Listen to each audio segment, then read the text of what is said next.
जय श्री राम। शंखनाद में आपका स्वागत है। बिहार में चुनाव के नतीजों से अब ये साफ हो चुका है कि 2025 में एनडीए की सरकार बनने वाली है, वो भी प्रचंड बहुमत के साथ सरकार बन रही है। बम्पर सीटें मिली हैं, बीजेपी हो, जदयू हो, चिराग पासवान हो, बिहार की जनता ने इन्हें खुश कर दिया है। लेकिन ये जो आंकड़े आए हैं इस बार, इन आंकड़ों से जहां एनडीए की सरकार तो बनती दिख रही है, लेकिन बिहार की राजनीति में एक बड़ा बदलाव दिख रहा है। सरकार वही रहेगी जो पिछली बार थी, लेकिन समीकरण पूरे बदल जाएंगे, क्योंकि जो पार्टियों में, जो गठबंधन के अंदर पार्टियां हैं, उन्हें जो इस बार सीटें मिली हैं, वो सीटें बिहार की राजनीति को बदल रही हैं। बीजेपी के लिए अच्छी खबर है, आरजेडी के लिए बहुत बुरी खबर है, और नीतीश कुमार के लिए टेंशन वाली बात है, क्योंकि नीतीश कुमार अब बिहार की राजनीति में किंग मेकर नहीं रह पाए हैं। नीतीश कुमार 84 सीटें उन्हें मिली हैं, लेकिन अब वो मजबूत नहीं है जो वो 35 सीटों के साथ थे। नीतीश कुमार बिहार की राजनीति में किंग मेकर की भूमिका में रहे हैं, और पिछले कुछ चुनाव से तो रहे हैं कि जिस तरफ नीतीश कुमार जाते हैं उस तरफ सरकार बन जाती है। बीजेपी की तरफ जाते हैं तो बीजेपी जदयू की सरकार बन जाती है, और आरजेडी की तरफ जाते हैं तो राजद जदयू की सरकार बन जाती है, और मुख्यमंत्री नीतीश कुमार ही बने रहते हैं। तो जो कहा जाता है कि नीतीश कुमार किंग मेकर, और खुद वो किंग भी हैं, लेकिन अब नीतीश कुमार से वो तमगा छिन गया है। भले ही सीटें ज्यादा मिली, पार्टी मजबूत हुई, पर एक बड़ा नुकसान उन्हें हुआ है।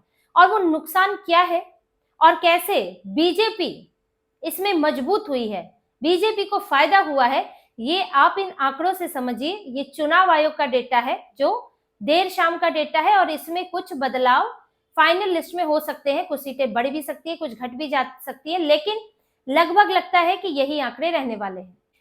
बीजेपी को जो रुझान है देर शाम तक के 90 सीटें, जदयू को 84, एलजेपी चिराग पासवान को 19, हम जीतन राम मांझी को 5 और आरएलएम कुशवाहा को 4 सीटें।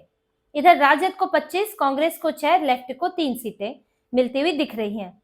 अब इसमें देखिए, अगर 84 सीटें अगर हम हटा दें जदयू की, क्योंकि नीतीश कुमार जैसे कभी राजद कभी बीजेपी के पास घूमते रहे हैं, तो 84 सीटें अगर हटा भी दे तो कितनी बनती है? 90, 19, 5, 4, कुल मिलाकर 118 सीटें। अगर नीतीश कुमार को उधर फिट कर दे महागठबंधन में, तो कितनी बनेंगी इनकी? 84, 25, 6, 3, 118। यानी कि अब अंतर खत्म हो चुका है, बीजेपी बहुत पीछे नहीं है। बिहार में बहुमत का आंकड़ा है 122 और बीजेपी पहुंच रही है 118 तक। 4 सीटें कम है। 4 सीटें तो कहीं से भी आ सकती हैं। अभी तो एक आध साल चुनाव बीतने दीजिए, वो तो कांग्रेस, राजद या कहीं और से, निर्दलीय से किसी से आ जाएंगी 4 सीटें इनके पास। तो वो कोई मुश्किल काम नहीं है अगर जरूरत पड़ती है तो। जैसे कि बीजेपी 90 सीटों वाली है, सबसे बड़ी पार्टी है। कल को जरूरत पड़ी, नीतीश कुमार का मन अगर बदला, तो जो राज्यपाल है वो सबसे पहले बीजेपी को बुलाएंगे सरकार बनाने। वैसे भी वो सरकार में ही उस वक्त रहेगी, तो उससे पूछा जाएगा। तो अब बीजेपी इस स्थिति में है कि वो अपने बूते सरकार बना सकती है बिना नीतीश कुमार के। अब नीतीश कुमार पाला भी बदल लेंगे तो भी कोई फायदा नहीं होगा। यानी कि अब ये डर भाजपा में से चला गया कि नीतीश कुमार हमारे नहीं रहे तो हमारा क्या होगा।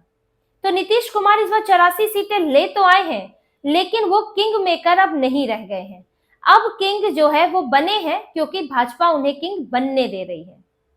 जैसा कि भाजपा का एक पार्टी का जो अपना रवैया रहा है, व्यवहार रहा है, कि वो अपने गठबंधन साथियों को छोड़ती नहीं है। जैसे कि महाराष्ट्र में शिवसेना को छोड़ा नहीं। शिवसेना जब तक बेहतर परफॉर्म करती रही, बड़े भाई की भूमिका में रही, तो ज्यादा सीटें लेती रही, बीजेपी को कोई आपत्ति नहीं थी। लेकिन जब बीजेपी ने बढ़त बनाई, उसका प्रदर्शन बेहतर हुआ, तो उसने ज्यादा सीटें मांगी, बराबरी की सीटें मांगी, तो उन्हें दिक्कत होने लगी उद्धव ठाकरे को। दूसरी तरफ सीएम बनने की लालसा जग गई। फिर शरद पवार भी चाबी भर रहे थे खिलौने में, तो हुआ ये कि खिलौना पहुंच गया एमबीए में। और फिर उसके बाद क्या हाल हुआ उद्धव ठाकरे का, ये सब देख ही रहे हैं।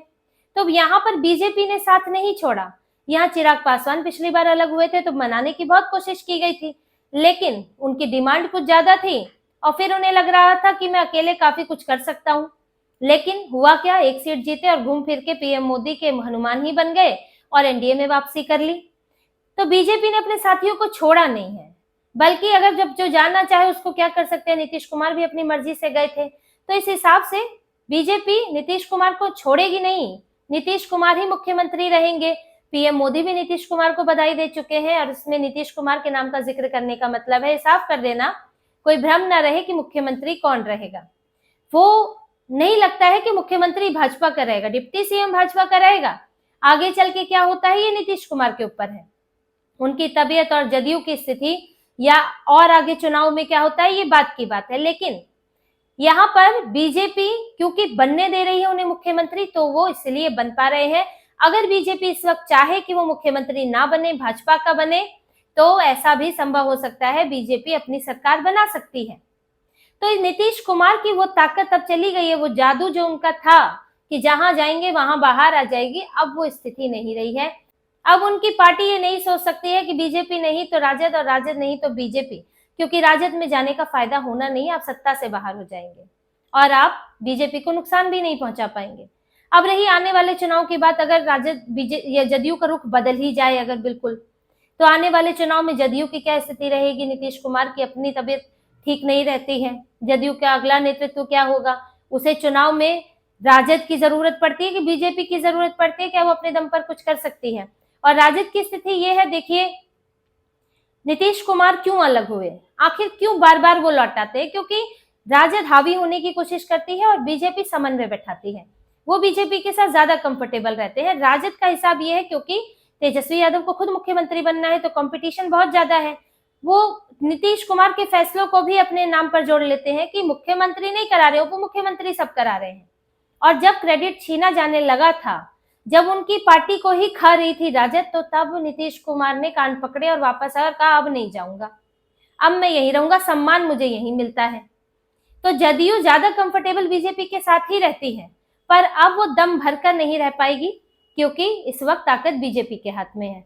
अगर राजद मजबूत रहती है और उससे बीजेपी कमजोर हो जाती है, अगर बीजेपी की कम सीटें आई होती, पिछली बार राजद की उतनी ही पिछली बार जैसी सीटें आई होती, तब नीतीश कुमार वाकई उतने ही मजबूत रहते, वो किसी के भी साथ जा सकते थे, पर अब ऐसा नहीं होने वाला है।